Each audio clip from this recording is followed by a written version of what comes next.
नमस्कार, संध्या समय न्यूज़ में आपका स्वागत है।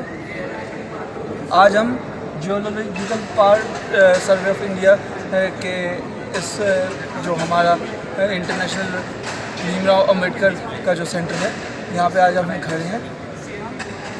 हमारे साथ महोदय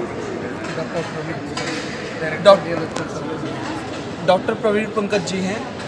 आज हम इनसे जानेंगे कि जियोलॉजिकल डिपार्टमेंट में क्या क्या चीज़ें का समावेश है और क्या क्या जानकारी हम इनसे प्राप्त कर सकें। प्रवीण जी पंकज जी हमें ये बताइए कि जो जियोलॉजिकल चीज़ें हैं हमें भारत में किस प्रकार की प्राथमिकता सबसे ज़्यादा मिलती है जियोलॉजिकल डिपार्टमेंट, और इस चीज़ों में हमें क्या बेनिफिट है। अपने देश में जो भी औद्योगिक विकास है, ठीक है, उसके लिए जो मूलभूत चीज़ होती है खनिज, वो खनिज का जो खोज है वो हमारा विभाग करता है। खान मंत्रालय के अधीन भारतीय भूवैज्ञानिक सर्वेक्षण कार्यालय है जो यह सारा काम करके देश को मिनरल ब्लॉक्स देता है। वो ब्लॉक्स राज्य जो है नीलामी करते हैं, केंद्र नीलामी करती है।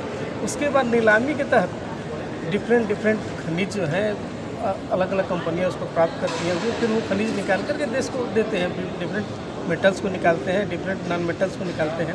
इस स्टॉल पे जहाँ पे आज अभी आप खड़े हैं, हमारा प्रयास है कि देश में जो विभिन्न खनिज मिलते हैं वो लोगों के सामने लाएं, और ख़ासकर आज के डेट में जो काफ़ी इम्पोर्टेंट हो गया है, जैसे क्रिटिकल मिनरल हो गया है, जिसके लिए सारे लोग जो अभी आधुनिक जितने भी तकनीक हैं, जैसे आपका मोबाइल हो गया, सोलर पैनल हो गया, इस मोबाइल की बैटरी है, सोलर पैनल है, या ऐसे विंड एनर्जी के पैकेट्स हैं, तो बहुत सारी चीज़ें। तो इसमें जो जो मिनरल्स लगते हैं वो सब भी हमने दिखाए हैं।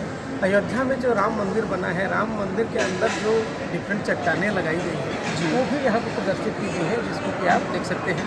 हम धरती पे तो काम करते ही हैं, समुद्र में भी काम करते हैं, और समुद्र में काम करके हमने इन खनिजों को खोज निकाला है। जैसे आप देख सकते हैं डिफरेंट हैवी मिनरल्स हैं, ये मैग्नीज नोटिस बोलते हैं, इसको लाइन मड बोलते हैं। और यहाँ आप देख सकते हैं ये दो आपके सामने उल्का पिंड है।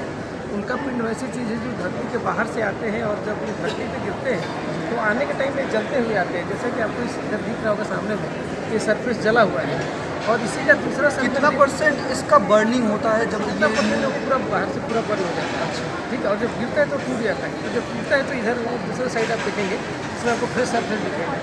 ये धरती के अलग अलग, जैसे भारत में अगर ये कहीं भी गिरता है तो जियोलॉजिकल सर्वे ऑफ इंडिया को यह राइट है कि यह उनसे ले सकता है, और हम इसका स्टडी करते हैं, और इसका हमारे रिपोजिटरी भी है कोलकाता ऑफिस में, ठीक है। इसके अलावा इसका एक चीज़ मैं जानना चाहूँगा सर कि जब हम आप लोग इस पर स्टडी करते हैं, इसकी कम से कम कितना समय लगता है एक थीसिस पे? इसमें बहुत सारा काम होता है, मतलब डिपेंड करता है कि किस तरह का है।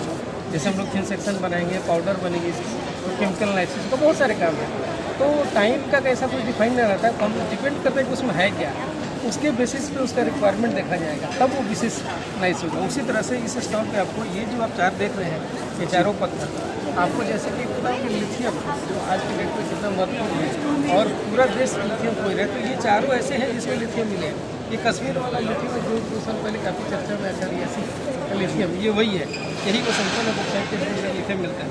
इसी तरह से अलग अलग जगहों की है। तो देखा आप सबने कि आपके सामने यही मैं आपको बताना चाहूँगा कि हमारा देश इस समय कितना आगे चल रहा है, और देश इतना जियोलॉजिकल डिपार्टमेंट की सहायता से कितना आगे बढ़ रहा है।